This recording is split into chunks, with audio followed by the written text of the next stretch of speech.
सो आज के basics of mathematics में हम लोग ट्रायंगल को ही कंटिन्यू करेंगे, जिसमें मैंने आपको ट्रायंगल की जितनी बेसिक बातें था, जैसे कि ट्रायंगल क्या होता है, ट्रायंगल में साइड्स, वर्टिसेस, आपके एंगल्स, ट्रायंगल को कैसे डिनोट करते हैं, आपके क्लासिफिकेशन ऑफ ट्रायंगल्स, ठीक है ना, और भी कुछ इंपॉर्टेंट प्रॉपर्टीज, जैसे ट्रायंगल के तीनों एंगल का सम हमेशा 180 डिग्री होता है। आपके एक्सटीरियर एंगल जो होते हैं वो इंटीरियर अपोजिट एंगल के सम के बराबर होता है, और भी बहुत सारी बातें जैसे कि टाइप्स ऑफ ट्रायंगल, जिसमें मैंने आपको एंगल्स के बेसिस पर क्या क्या ट्रायंगल के टाइप्स होते हैं, और आपका जो है साइड्स के बेसिस पर कौन कौन से ट्रायंगल्स होते हैं, ईच टाइप्स ऑफ ट्रायंगल में मैंने आपको डिटेल में सब कुछ बता दिया है। आज के क्लास में हम लोग एक इंपॉर्टेंट टॉपिक की बात करेंगे जिसका नाम है पाइथागोरस थ्योरम। पाइथागोरस थ्योरम जिसका एप्लीकेशन आपको बहुत जगह देखने को मिलेगा, जैसे कि ट्रिग्नोमेट्री में देखने को मिलेगा, हाइट एंड डिस्टेंस देखने को मिलेगा, ठीक है ना। ओके, तो ये आपको पाइथागोरस थ्योरम अच्छे से जानना जरूर चाहिए। तो आज की क्लास में हम लोग पाइथागोरस थ्योरम को डिस्कस करेंगे, साथ ही साथ कुछ क्वेश्चन प्रैक्टिस करेंगे जो कि पिछले चैप्टर पर बेस्ड भी होगा और पाइथागोरस थ्योरम पर बेस्ड भी होगा। ओके, चलिए देखिए। सो पाइथागोरस थ्योरम होता क्या है इसको समझ लीजिए।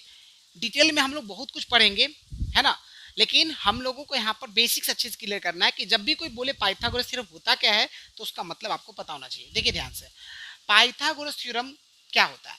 किसी राइट एंगल ट्रायंगल में आपका हाइपोटेनस का स्क्वायर जो होता है दूसरे दो साइड्स के स्क्वायर के सम के बराबर है। In a right angle triangle, the square on the hypotenuse is equal to the sum of the squares on the other two sides. देखिए, जैसे मान लीजिए ए बी सी एक राइट एंगल ट्रायंगल है, ठीक है ना, और राइट एंगल के अपोजिट में साइड कौन सा पड़ रहा है, आपका ए सी पड़ रहा है। तो ए सी जो है इसे क्या बोलेंगे, हाइपोटेनस बोलेंगे, हाइपोटेनस बोलेंगे, जो कि सबसे बड़ा साइड होता है, ठीक है। ओके, अच्छा, ये जो ए बी है ये एक परपेंडिकुलर लाइन है, तो हमने इसको क्या बोल दिया, परपेंडिकुलर बोल दिया। क्या बोल दिया, परपेंडिकुलर बोल दिया, ठीक है। और जो बच गया ये BC, इसे क्या बोलेंगे हम लोग, बेस बोलेंगे। क्या बोलेंगे, बेस बोलेंगे। तो हाइप आपका राइट पाइथागोरस थ्योरम क्या बोलता है कि जो हाइपोटेनस होता है उसका स्क्वायर ये इक्वल होता है बाकी दो साइड यानी कि परपेंडिकुलर और आपका बेस के स्क्वायर के सम के बराबर होता है। ये होता है आपका पाइथागोरस थ्योरम, इसको ध्यान रखिएगा। तो पाइथागोरस थ्योरम क्या होता है, किसी भी राइट एंगल ट्रायंगल में हाइपोटेनस का स्क्वायर जो होता है वो आपके बाकी दो साइड्स के स्क्वायर के सम के बराबर होता है। तो यहाँ पर मैंने इसका नाम दिया है हाइपोटेनस, ये आपका एक परपेंडिकुलर लाइन इसलिए नाम इसका पड़ गया परपेंडिकुलर, और ये बेस है, ठीक है ना, इसको ध्यान रखिएगा, ठीक है ना। तो जब आप एक राइट एंगल ट्रायंगल में जैसे लिखते हो in right angle triangle ABC, तो सबसे पहले आपको देखना है कि राइट एंगल किस पॉइंट पर है, बी पर है, तो लिख दिया आपने एंगल बी कितना है, 90 डिग्री है। तो फिर आप लिखोगे कि यूजिंग पाइथागोरस थ्योरम, इसमें सबसे पहले हाइपोटेनस पहचाना चाहिए, तो हाइपोटेनस क्या AC है, तो AC square is equal to क्या हो जाएगा, AB स्क्वायर प्लस का BC स्क्वायर, ठीक है ना, ये हो गया, क्लियर हो गया। BC को आगे कीजिए, AB को पीछे कीजिए, उससे कोई फर्क नहीं पड़ता है, इसमें ध्यान रखिएगा। और आपको एक ही फॉर्मूला याद करना है। तो चलिए पाइथागोरस थ्योरम पर बेस्ड कुछ क्वेश्चन प्रैक्टिस कर लेते हैं। देखिए, जैसे इस क्वेश्चन में देखिए क्या दिया हुआ है, यहाँ पर दिया है calculate the length of side BC in a triangle ABC। एक ट्रायंगल है ABC, तो पहले हम बना लेंगे ट्रायंगल ABC। हमने एक ट्रायंगल बना लिया, ठीक है ना, राइट एंगल ट्रायंगल है और वर्टिक्स A को क्या बनाया है, 90 डिग्री बनाया है, ठीक है ना। तो आप अगर ये A 90 डिग्री है तो बाकी दो साइड आप अपने मन से लिख दीजिए, ABC हो गया। ABC क्या एक राइट एंगल ट्रायंगल है जहां पे 90 डिग्री किसको बनाया, वर्टेक्स A को बनाया गया है, ठीक है ना। अब आपको निकालना है BC, तो देखिए BC ये हाइपोटेनस हो गया ना, ये आपको क्या करना है, निकालना है। और AB दिया हुआ है 8 सेंटीमीटर, आपने लिख दिया यहाँ पर 8 सेंटीमीटर, और AC दिया हुआ है 6 सेंटीमीटर, आपने लिख दिया AC equal to 6 centimetre. Clear हो गया। तो आप यहाँ पे क्या लिखोगे, using Pythagoras theorem, using Pythagoras theorem, ठीक है ना। तो पाइथागोरस थ्योरम क्या बोलता है, हाइपोटेनस का स्क्वायर, तो हाइपोटेनस क्या यहाँ पर है, BC, परपेंडिकुलर का स्क्वायर यानी AB स्क्वायर, और बेस का स्क्वायर यानी कि AC स्क्वायर। तो आप देखिए BC तो आपको निकालना है, AB कितना है 8, 8 का स्क्वायर लिखिएगा, AC कितना है 6, 6 का स्क्वायर लिखिएगा, 8 का स्क्वायर 64 हो गया, 6 का स्क्वायर 36 हो गया, दोनों को जोड़ दिया तो कितना हो गया, 100 हो गया, 100 हो गया ना। ये BC आ गया। ठीक, अब ये BC स्क्वायर था, ये आपका क्या था, BC स्क्वायर था, ये क्या था आपका BC स्क्वायर था। जब आप BC निकालोगे तो स्क्वायर उधर जाएगा तो क्या बन जाएगा, स्क्वायर रूट बन जाएगा, और 100 का स्क्वायर रूट क्या होगा आपका 10 होगा। सो आपका 10 सेंटीमीटर क्या आ गया, BC का लेंथ आ गया। क्लियर हो गया, बहुत ही आसान था ना। चलिए नेक्स्ट क्वेश्चन पर आते हैं। आपका एक राइट एंगल ट्रायंगल XYZ जिसमें राइट एंगल बनाया गया है इस बार Z को, ठीक है ना। YZ निकालना है, XY 15 सेंटीमीटर और XZ आपका 9 सेंटीमीटर। जरा ध्यान से देखिए, सबसे पहले आप क्या कीजिएगा, एक राइट एंगल ट्रायंगल आप बना लीजिए, और यहाँ पर राइट एंगल देखिए, मैंने आपको बोला था ना क्वेश्चन में, जिस वर्टेक्स को 90 डिग्री बोलेगा उसी वर्टेक्स को आप 90 बनाओगे, कोई भी हो सकता है ना, ठीक है ना। तो देखिए यहाँ पर आपका जो जेड है उसको बनाया गया 90 डिग्री, मैंने यहाँ पर जेड लिख दिया, ठीक है ना। अब यहाँ पर मैंने एक्स लिख दिया, यहाँ पर वाई लिख दिया, आपकी मर्जी, यहाँ एक्स लिखो यहाँ वाई लिखो, आपकी मर्जी, कोई दिक्कत नहीं है। क्लियर हो गया, ठीक है ना। तो अब देखिए जो जो दिया हुआ है, अब जेड के सामने क्या है, हाइपोटेनस, इस बार हाइपोटेनस ही दिया है, एक्स वाई दिया है कितना 15 सेंटीमीटर, और एक्स जेड दिया है कितना 9 सेंटीमीटर, और जेड वाई आपको निकालना है, तो जेड वाई पे मैंने क्या कर दिया, क्वेश्चन मार्क लगा दिया। तो अब यहाँ पर फटाफट क्या लिखेंगे, यूजिंग पाइथागोरस थ्योरम। तो पाइथागोरस थ्योरम क्या बोलता है, हाइपोटेनस स्क्वायर, तो हाइपोटेनस कितना है एक्स वाई का whole square is equal to X Z का स्क्वायर प्लस का जेड वाई का स्क्वायर, ठीक है ना। तो इस बार देखिए आपको मैंने बोला है ना, हमेशा लिमिटेड फॉर्मूले मैथमेटिक्स में याद करना है, आपको एक ही फॉर्मूला याद करना है, बाकी जो दिया हुआ है उसको वैल्यूज को पुट कीजिए और अलजेब्रा का रूल लगाइए और सॉल्व कीजिए, आंसर आ जाएगा, ठीक है ना। तो देखिए एक्स वाई कितना दिया हुआ है 15, 15 का स्क्वायर लिख दीजिएगा, एक्स जेड आपको कितना दिया 9, 9 का स्क्वायर लिख दीजिए, और जेड वाई आपको क्या करना है, निकालना है, जेड वाई का स्क्वायर रहने दीजिए। 15 का स्क्वायर 225 होता है, 9 का स्क्वायर 81 होता है, जेड वाई स्क्वायर हो गया। अब देखिए मैंने आपको बोला है ना, स्क्वायर्स क्यूब वगैरह याद होने से आपका टाइम बचेगा ना। अब जिसको याद है वो तो फटाफट लिख देगा, अब जिसको याद नहीं है वो 15 इंटू 15 मल्टीप्लाई करेगा, टाइम लगेगा ना, मल्टीप्लाई करना आसान है लेकिन टाइम लगेगा, तो टाइम बचाने के लिए कुछ चीज़ों को आपको याद करना है ताकि आपका कैलकुलेशन का स्पीड बढ़ जाए, अंडरस्टैंड, ठीक है। अब क्या करेंगे, यहाँ पर जेड स्क्वायर, मैंने हमेशा बोला वेरिएबल को लेफ्ट हैंड साइड रखेंगे, 225 अपने जगह पे ही है और 81 आपका माइनस हो गया, तो कितना आ जाएगा बताइए, 5 माइनस 1 कितना हो गया 4, और 12 माइनस 8 कितना हो गया 4, 144 आ गया। सो जेड वाई जब आप निकालिएगा स्क्वायर रूट अब क्या होगा 144 होगा, और ये कितना आ जाएगा 12 सेंटीमीटर आ जाएगा। So this is your answer, ठीक है ना। ये बहुत ही आसान टॉपिक था। तो पाइथागोरस थ्योरम में हमने पाइथागोरस थ्योरम का कॉन्सेप्ट समझा, ठीक है ना, और पाइथागोरस थ्योरम पर बेस्ड 2 क्वेश्चन देखा, इसको आप नोट कर लीजिए। सो स्टूडेंट्स, हम लोगों ने पाइथागोरस थ्योरम पर बेस्ड क्वेश्चन प्रैक्टिस कर लिया, अब हम कुछ और भी क्वेश्चन प्रैक्टिस करते हैं जो कि ट्रायंगल्स की प्रॉपर्टीज पर बेस्ड है। ओके, तो चलो देखिए ये क्वेश्चन दिख रहा है आपको, इसमें आपका m का वैल्यू निकालना है, इस क्वेश्चन में k का वैल्यू निकालना है, और यहाँ पर एंगल a निकालना है, तीनों अलग अलग प्रॉपर्टी पर बेस्ड है। देखिए क्वेश्चन के वैरायटीज की कमी नहीं है, लेकिन मैंने आपको बार बार बोला है और बार बार बोलूंगा भी, ये बेसिक्स ऑफ मैथमेटिक्स है।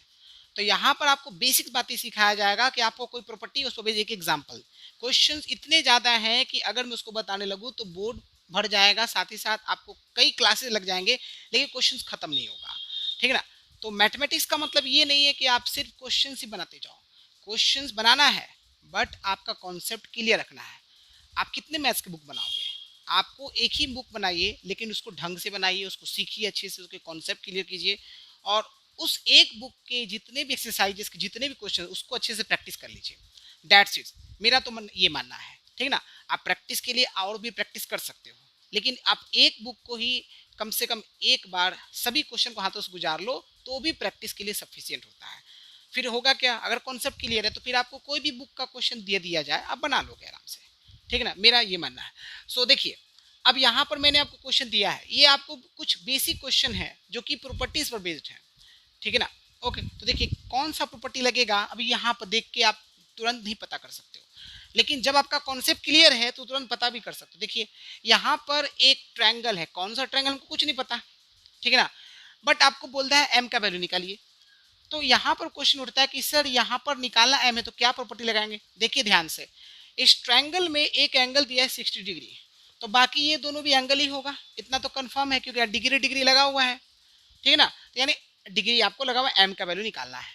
क्या करेंगे, यहाँ पर हम लोग सबसे पहले जो है लिखेंगे कि sum of all angles of a triangle is equal to कितना होता है 180 डिग्री। ये प्रॉपर्टी हमने पढ़ा है ना। ज्योमेट्री में आप जब भी क्वेश्चन को सॉल्व कीजिए ना, आपको रीजन लिखना आना चाहिए।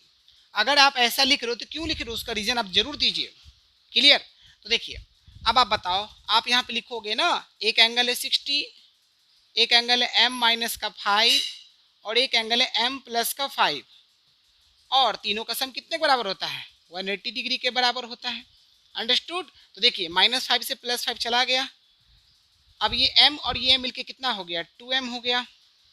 अब ये 60 प्लस उधर गया तो माइनस, सो 180 माइनस 60 हो गया, तो 2m इक्वल टू कितना हो गया 120 हो गया। तो m इक्वल टू कितना हो जाएगा 120/2 करेंगे, कितना आ जाएगा 60 डिग्री आ जाएगा, इक्वल आ गया ना। ठीक है ना। तो m का वैल्यू 60 आया है।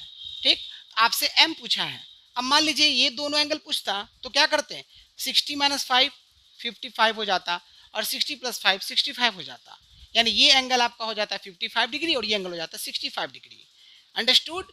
तो आपको ये क्लियर हो गया। तो यहाँ पर मैंने आपको अच्छे से बता दिया। तो यहाँ पर ये प्रॉपर्टी हमने देख लिया कि किसी भी ट्रायंगल के सभी एंगल का सम कितने बराबर 180 डिग्री बराबर होता है। ठीक है ना। ओके, ये क्वेश्चन समझ में आ गया। चलिए नेक्स्ट क्वेश्चन पर आते हैं। अब यहाँ पर सोचिए यहाँ पर कौन सा प्रॉपर्टी लगने वाला है, बहुत ही आसान है। देखिए यहाँ पर ध्यान से, इस ट्रायंगल में ये जो एंगल है 122 डिग्री गिवन है, ये आपका एक एक्सटीरियर एंगल है। ठीक है ना। तो आप जानते हो ना कि जो एक्सटीरियर एंगल होता है उसका प्रॉपर्टी क्या था कि sum of two opposite interior angles के बराबर होता है। ठीक है ना। तो देखिए एक्सटीरियर एंगल कितना दिया हुआ 122 डिग्री, और इंटीरियर एंगल ये है और ये है, तो यानी k प्लस कितना लिख देंगे 35 लिख देंगे। तो आप जब k निकालोगे तो क्या लिखोगे 122 माइनस का कितना 35, तो 12 माइनस 5 7 हो गया, 11 माइनस 3 आपका कितना हो जाएगा 8 हो जाएगा। 80 30 110 110 और 12 122, सो 87 डिग्री k का वैल्यू आ जाएगा। क्लियर हो गया। ठीक है ना। जोड़ के देख लीजिए, 80 और 30 110, 110 और 12 122 डिग्री आ रहा है, बिल्कुल सही आ रहा है। यहाँ पे 87 रखिए, 87 प्लस 35 122 आ गया, जो कि इक्वल है। क्लियर हो गया। तो सेकंड प्रॉपर्टी हमारा देखा है, एक्सटीरियर एंगल जो होता है वो sum of two opposite interior angle होता है। ठीक ना। अब इस वाले ट्रायंगल में देखिए, ये आपका किस कॉन्सेप्ट पर बेस्ड है, ये आइसोसेलेस ट्रायंगल का क्वेश्चन है। तो देखिए यहाँ पर एंगल ए निकालना है, ए बी सी आपको क्या है ये गिवन नहीं है, लेकिन आपको समझना है। ध्यान से देखिए, ए बी और ए सी क्या है इक्वल है, क्योंकि आपको कुछ भी गिवन नहीं, बस फिगर बना दिया और आपको हेल्प कर दिया, हिंट दे दिया। ये देखिए ये मार्किंग बता रहा है, दोनों सिंगल लाइन से बताया गया, मतलब ए बी और ए सी क्या है इक्वल है। यानी यहाँ पर ए बी जो है वो ए सी के क्या है इक्वल है ना। मतलब आपका जो ट्रायंगल ए बी सी है वो एक आइसोसेलेस ट्रायंगल है। ठीक ना। तो जब ये आइसोसेलेस ट्रायंगल है तो एंगल बी एंगल सी के इक्वल होगा, और कितना बराबर होगा 65 डिग्री, जो कि क्या है ये बेस एंगल है। क्या है आपका बेस एंगल से। ठीक है ना।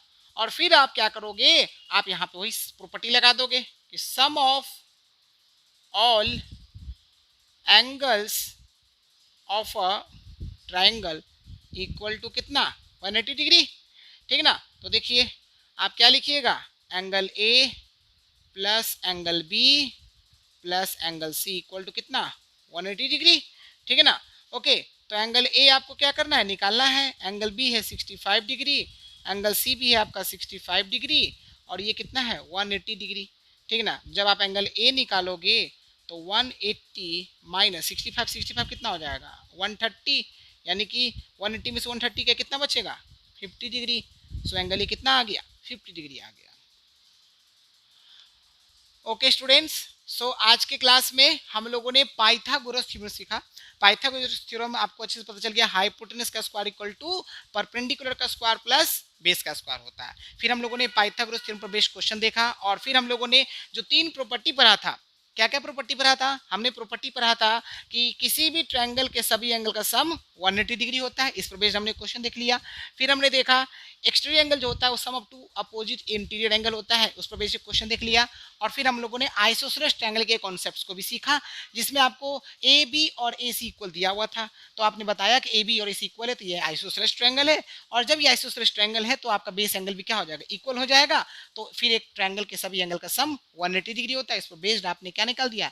वर्टिकल एंगल निकाल दिया। इस एंगल को क्या बोलते हैं? वर्टिकल एंगल, जिसको एंगल ऑफ वर्टेक्स भी बोलते हैं। ओके स्टूडेंट्स, सो ट्रायंगल के कॉन्सेप्ट जितने भी थे मैंने आपको सारा कुछ समझा दिया है। नेक्स्ट क्लास में हम लोग जो है आई थिंक क्वाड्रिलेटरल, तो क्वाड्रिलेटरल के जो भी बेसिक कॉन्सेप्ट्स हैं उसको हम लोग सीखेंगे, ठीक है ना। और फिर हम लोग क्वेश्चन भी प्रैक्टिस करेंगे। सो आज के लिए बस इतना ही रखते हैं। Thank you.